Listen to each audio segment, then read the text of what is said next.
दिल्ली के इस इलाके को मुंबई का धारावी बनने से रोक लो, ये हम नहीं, इस इलाके में रहने वाला हर शख्स कह रहा है। जी हाँ, हम बात कर रहे हैं दिल्ली के शालीमार बाग इलाके की। उत्तरी दिल्ली के पॉश इलाकों में गिना जाने वाला ये क्षेत्र इन दिनों खूब सुर्खियों में है। वजह अच्छी नहीं बल्कि बुरी है। कोरोना संकट की घड़ी में ये इलाका सबसे ज्यादा प्रभावित हुआ है।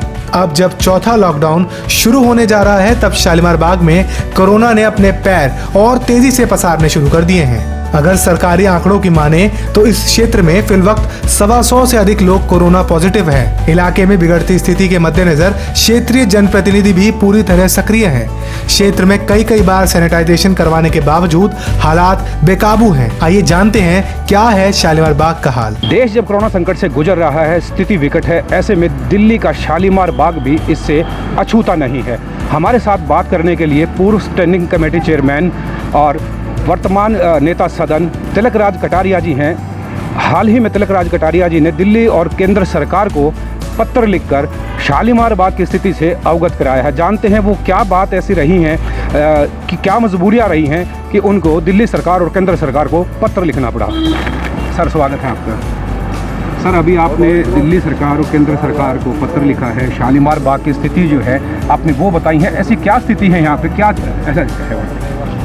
मैं सबसे पहले तो आपके एक्शन इंडिया को इस बात के लिए साधुवाद देना चाहता हूं कि आप सामाजिक दृष्टि से जो अच्छे काम हो रहे हैं उनके लिए, और जो परिस्थितियां, वास्तविक परिस्थितियां हैं, उनसे जनता को अवगत कराने के लिए बहुत मेहनत करते हैं। शालीमार के बाग के बारे में भी ये बताना चाहता हूं कि आज की डेट के अंदर मेरे पास 110 केसेस की तो लिस्ट है जी, और इसके अतिरिक्त आपके सामने बैठे बैठे अभी 4 फ़ोन आ गए कि ये हमारे ब्लॉक के अंदर जो है पॉजिटिव केस आ गया है, इसको सैनिटाइज करवा दीजिए, इसकी इंफॉर्मेशन दे दीजिए। 110 केस सर वो हैं जो आपको डॉक्टर ने प्रोवाइड कराए हैं या स्थानीय लोगों ने, इसके अलावा जो आइसोलेशन में हैं और भी बहुत ज़्यादा। मुझे ऐसा लगता है कि शालीमार बाग क्षेत्र के अंदर बहुत से लोगों ने अपने टेस्ट कराए हुए हैं, लेकिन उनकी अभी रिपोर्ट आनी बाकी है।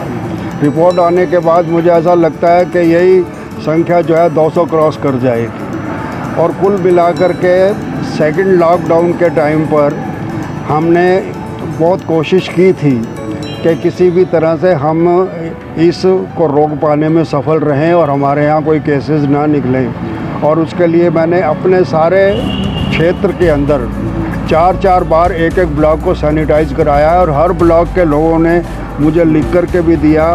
हमारे सारे ब्लॉक 4 बार सैनिटाइज हुए। हमारी सारी संस्थाएं, धार्मिक स्थान, मंदिर, मस्जिद, गुरुद्वारे, जो भी जैन स्थानक, झूलेलाल, सब मंदिरों को और सभी स्कूलों को और सभी कम्युनिटी हॉल्स को हमने सैनिटाइज कराया। और मुझे लगता था कि दिल्ली सरकार का क्या सहयोग है? देखिए, दिल्ली सरकार का इसमें कोई सहयोग था ही नहीं। उसका सहयोग अगर था तो ये सबसे बड़ा सहयोग हुआ कि सेकंड लॉकडाउन के टाइम पर केजरीवाल साहब ने कहा कि मैं लॉकडाउन को सफल बनाने के लिए बहुत अच्छे से सख्ती के साथ इसका पालन कराऊंगा। लेकिन 2 दिन के बाद ही हमारे पड़ोस में आज़ादपुर मंडी 24x7 खोल दिया। मैंने उसी समय उनको ये चिट्ठी लिखी। मैंने कहा कि ये बहुत बड़ी गलती हो रही है, ये हॉटस्पॉट बन जाएगा, यहाँ पर रोकना बहुत मुश्किल हो जाएगा। हमारे शालीमार बाग के अंदर उस समय 30 केस थे, जिसमें से 20 केस उस सब्जी मंडी के कारण यहाँ पर हुए, उनके कारण से आगे बढ़ा, उनके परिवारों के कारण आगे बढ़ा। वहाँ से जो लोग सब्जी लेकर, रेहड़ियाँ लेकर यहाँ पर आ रहे हैं, वो वहाँ से क्या कुछ आ कर के यहाँ पर बांट रहे हैं। हमने उनको रोकने के लिए कहा, लेकिन केजरीवाल साहब के कान पर कोई जू नहीं रहेंगी। मैंने डीएम साहब को भी लिखा और कि इसको रोक दीजिए, शालीमार को सील करिए, लेकिन केजरीवाल साहब पता नहीं कौन से नशे में थे अंदर। एक जन प्रतिनिधि होने के नाते आपका क्या संदेश जो है जनता के लिए है, और क्या जो है मांग जो है वो दिल्ली सरकार को, क्या सुझाव आप देना चाहेंगे? देखिए, मैंने दिल्ली सरकार से ये पत्र लिख कर के ये मांग की है कि शालीमार बाग क्षेत्र पर नियंत्रण करने के लिए इसको पूरी तरह सील किया जाना चाहिए, एक बात। दूसरा, मैंने उनको ये निवेदन किया है कि यहाँ पर हमारी 5 एंट्रीज़ हैं, उन 5 एंट्रीज में से 2 एंट्री सील की हुई हैं, 3 एंट्री से लोगों को आना जाना किया हुआ है। मैं ये चाहता हूँ कि वहाँ पर ऐसी पुलिस बीट होनी चाहिए कि बिना और इंफ्रारेड थर्मामीटर के बिना किसी की एंट्री ना हो, कि कोई वहाँ से कैरी करके तो नहीं आ रहा है, उसकी व्यवस्था होनी चाहिए।